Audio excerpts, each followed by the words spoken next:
Welcome to Legit Games. I am Swish, and today we're going to try our hand at a new deck in Modern that's been seeing a ton of play right now, Hollow One Madness. Now, before we go into the deck tech, if you enjoy this video series, please give me a thumbs up, and if you'd like to see more tutorials in the future, please subscribe to Legit Games on YouTube. Now, lastly, I don't really do these videos for money, but it does take money to make them. So if you're interested in supporting the channel financially, you can find the link to our Patreon page in the description below. Alright, so Hollow One Madness is this aggro deck that wants to try to get a big, hard to deal with creature on the table as fast as you can possibly get it.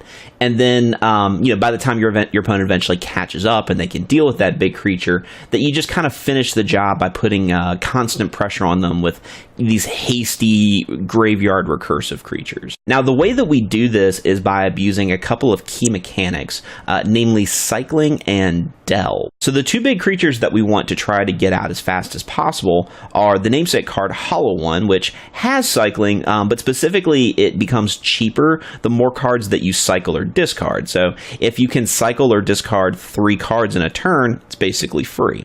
The other creature that you want to try to get down fast is not new to competitive Modern, and that's going to be Gurmag Angler. Gurmag Angler is 7 mana for a 5/5, but you can of course delve cards out of your graveyard. And when you're doing a lot of cycling and a lot of discarding, you're putting a lot of cards in your graveyard. It's pretty easy to get this guy down on turn 2, sometimes turn 3. Now, once your opponent has dealt with your big creatures or the game starts to get stalled out a little bit, that's when you need something that's a little bit more resilient to removal that you can get back frequently and also has haste. And those cards both are going to be cards that you want to be able to go to the graveyard, and that's kind of what this deck is doing. It's trying to put cards from your hand or from your library into the graveyard directly. So those two creatures are Bloodghast, which again is not a new card to competitive Modern.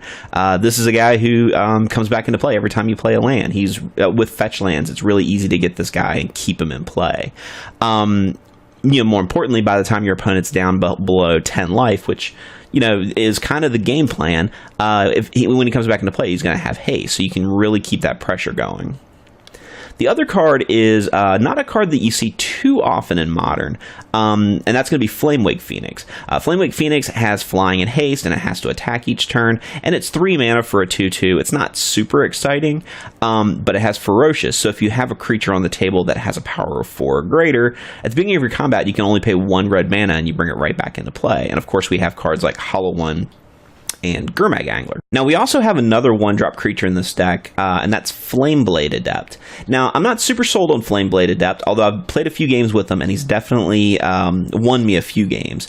He's a 1/2 for 1 mana with Menace, but every time you cycle or discard a card, he gets +1/+0. So there are turns where you can have a couple of these guys down. They're a little hard to block, and then you can discard a bunch of cards with some of your your enabler spells, which we'll talk about in just a second, and you can actually get across for a decent amount of damage. So speaking of enablers, we have 3 major cards in this deck that help enable what we're doing. That's going to be Cathartic Reunion, which is a staple in dredge decks. You give your mom a hug, and then you get to discard 2 cards and draw 3. So it's a really great way to discard cards to enable Hollow One and get more stuff in the graveyard for Gurmag Angler. We also have Faithless Looting, again, another common card that you see in competitive dredge. 1 mana, draw 2, discard 2, plus it's got flashback. Now, the other card that you don't see too frequently in Modern that this deck utilizes is Burning Inquiry. Burning Inquiry is each player draws 3 and discards 3. Now, what's good about this card is that when you cast it, you can immediately cast your Hollow Ones, because it's just basically you're discarding those 3 cards that you need for Hollow One all at once. Of course, the penalty that you may have to pay for Burning Inquiry is that you might end up discarding your hollowed ones. So you could run into some situations where you look like you have a great opening hand, and then you cast Burning Inquiry, and then suddenly all of your great cards are in the graveyard, and all of your graveyard cards are in your hand. And that happens, but it's kind of the gamble that you play with a deck like this. The other cool thing about Burning Inquiry is since it's both players, there are times when you're going to cast it and your opponent's going to be, holding up something that they need. Maybe they draw a hand and they only keep the hand because it's got, certain sideboard cards in it or something like that. And you cast Burning Inquiry and you completely shut your opponent out because they discard those cards that they needed. You can even land screw your opponent with Burning Inquiry. If they only have 1 or 2 lands in hand, maybe you can make them discard 1 or both of them. And then next thing you know, they don't get to play Magic for the rest of the game. We also have Street Wraith, which isn't the same kind of enabler card as the other ones, but it does let you cycle for free, which is really important with Faithless Looting and Cathartic Reunion, because both of these cards will make you discard 2 cards, and you need to discard 3 to make Hollow One free. So essentially, you can play like a Faithless Looting turn 1, and then also cycle a Street Wraith, and then suddenly you've got some Hollow Ones on the table. Now, the deck also wants to run some removal and some burn spells, so we have a full playset of Lightning Bolts. And we also have a full playset of Fiery Tempers, which are like lightning bolts with madness. And when you're discarding a lot of cards, you can actually get the madness off pretty frequently. We also have a one of Call to the Netherworld, which is it's basically Raise Dead, but it's got madness for 0. So sometimes you discard it and you can get a card from your graveyard back into your hand. Now you can only target black creature cards with this card, and the only black creature cards that we have in the deck are Bloodghast, Gurmag Angler, and Street Wraith. Now, I've never been in a situation where I've gotten Bloodghast back, but I could see it sometimes being a case where you don't have a land to get them back into play, and you just need to attack with them. So you can discard Call to the Netherworld, get your Bloodghast back, recast Bloodghast. It's a scenario that I can foresee happening, but it hasn't happened to me yet. Gurmag Angler is the creature that you typically want to get with it, because that's your big beefy dude. But I've also run into a couple of games where I've called to the Netherworld a Street Wraith just to be able to cycle it and get another card. Now, the sideboard is a little rough, unfortunately. I didn't have a great sideboard for this deck.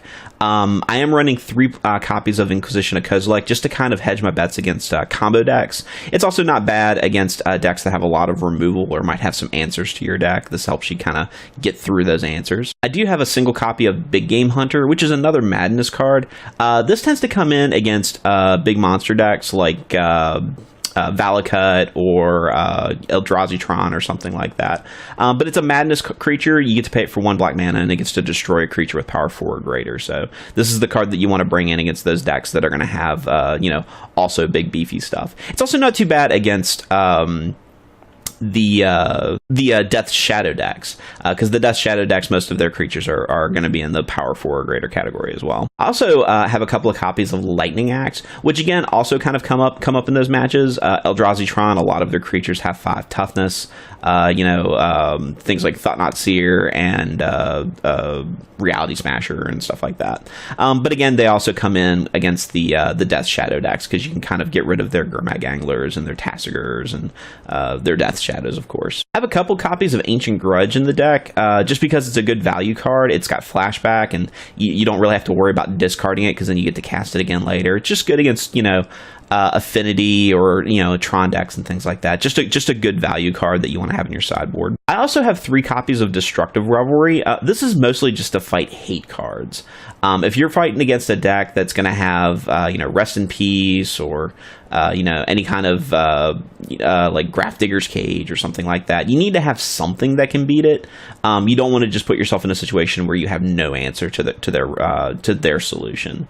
So that's why I have Destructive Revelry. This could be another card, but I like that Destructive Revelry does damage on top of destroying something, so you don't feel like, even if you're using it just to get some value, destroy something of your opponents, at least you're also getting some damage out of it. And against other graveyard decks, we're running a playset of Nihil Spellbombs. Now, decks that I've seen, deck lists I've seen of Hollow One Madness have been running Leyline to the Void in their graveyard slot, and that's not a bad choice, but I like Nihil Spellbomb because it draws you a card, and it puts a card in the graveyard that you can then, delve with. Maybe Leyline to the Void is a little bit better, but I'm really leery about running cards that I'm not going to be able to cast on a regular basis. I have to rely on that Leyline trigger at the beginning of the game, so I'm not crazy about that.